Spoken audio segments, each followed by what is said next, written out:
اگر یہ کہا جا رہا ہے کہ کوئی رکاوٹ ہے تو مزید رہنمائی کے لیے سپریم کورٹ سے رجوع کیا جائے، یہ آپ کو لگ رہا ہے کہ یہ مکمل طور پہ امپلیمنٹیشن کرنے نہیں جا رہی؟ بظاہر ہی کہہ دیا گیا لیکن اس معاملے کو مزید لٹکایا جائے گا؟ دیکھیں، میرے خیال سے سب سے جو اہم ایشو ہے وہ یہ ہے کہ الیکشن کمیشن شاید اتنی آسانی سے امپلیمنٹیشن کی طرف نہیں جا رہی۔ اس پریس ریلیز کو اگر آپ دیکھیں تو اس کے آخر میں 2-3 لائنیں جو شہزاد صاحب نے کہا، میں اس میں ذرا ایڈ کروں گا۔ انہوں نے باقاعدہ اپنے جو لیگل ایکسپرٹس ہیں ان سے پوچھا ہے کہ اس میں کون سے ایسے لیکوناز ہیں یا کون سے ایسے فلاز ہیں جس کے اوپر ہم ڈسکس کر سکتے ہیں اور جس کے اوپر ہم اس کو کنٹیسٹ کر سکتے ہیں۔ تو میں نہیں سمجھتا کہ الیکشن کمیشن اتنی آسانی سے جو ہے اس کو اپروو کرے گی اور اتنی آسانی سے جو ہے یہ امپلیمنٹیشن کرے گی، اور اس کی وجوہات بھی بڑی واضح ہیں۔ دیکھیں، جب آپ بعض اوقات بار بار ہم اگر ایک ہی ذکر کرتے ہیں کہ شاید جیسے لغاری صاحب نے کہا کہ جی ری رائٹ کیا گیا، یا جو فل کورٹ ریفرنس تھا اس کے اندر جو ہے باقاعدہ شاید فیور کیا گیا، اور یہی جو ہے جو حکومتی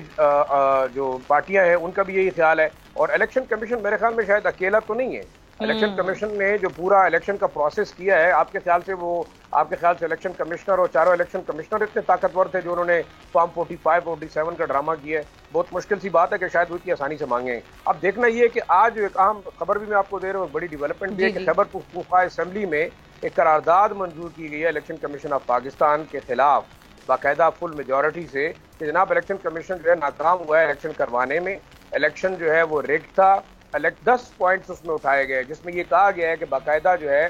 تحریک انصاف کو بحیثیت جماعت جو ہے وہ ہرایا گیا ہے، اور الیکشن کمیشن کے چاروں الیکشن کمشنر اور جو سینٹرل الیکشن کمیشن ہے اس کو ریزائن کر دینا چاہیے۔ اب یہ ایک سیاسی جماعت کا میرے خیال میں موقف نہیں ہے، یہ ایک لیجسلیٹو اسمبلی جو خیبر پختونخوا کی ہے، جو کہ باقاعدہ جیتی ہوئی ہے 90% سیٹیں، اس کی ایک قرارداد ہے۔ ایک پوائنٹ تو یہ ہوا۔ دوسرا جو ہم بار بار بات کرتے ہیں وہ یہ ہے کہ الیکشن کمیشن نے خود اس بات کو ایڈمٹ کیا ہے کہ الیکشن سے پہلے ریٹرننگ آفیسر کے پاس کسی بھی، یہ ان کا دعویٰ ہے، جبکہ تقریباً 41 ارکان تحریک انصاف کیسے تھے کہ وہ کنٹیسٹ کرنا چاہتے تھے election on the party ticket, اور خود بخود ہی الیکشن کمیشن نے ان کو آزاد امیدوار الیکٹ کروا کے بعد میں انہیں فورس کیا گیا کہ آپ 15 دن کے اندر شامل ہوں گے کسی سیاسی جماعت میں۔ تو میرے خیال میں یہ تمام چیزیں مینیپولیٹڈ لگتی ہیں، لیکن میرے خیال میں یہ کرائسس اتنا جلدی ختم ہونے والا نہیں ہے، یہ پرولانگ ہوگا اور اس میں میرے خیال میں مزید مسائل نکلیں گے۔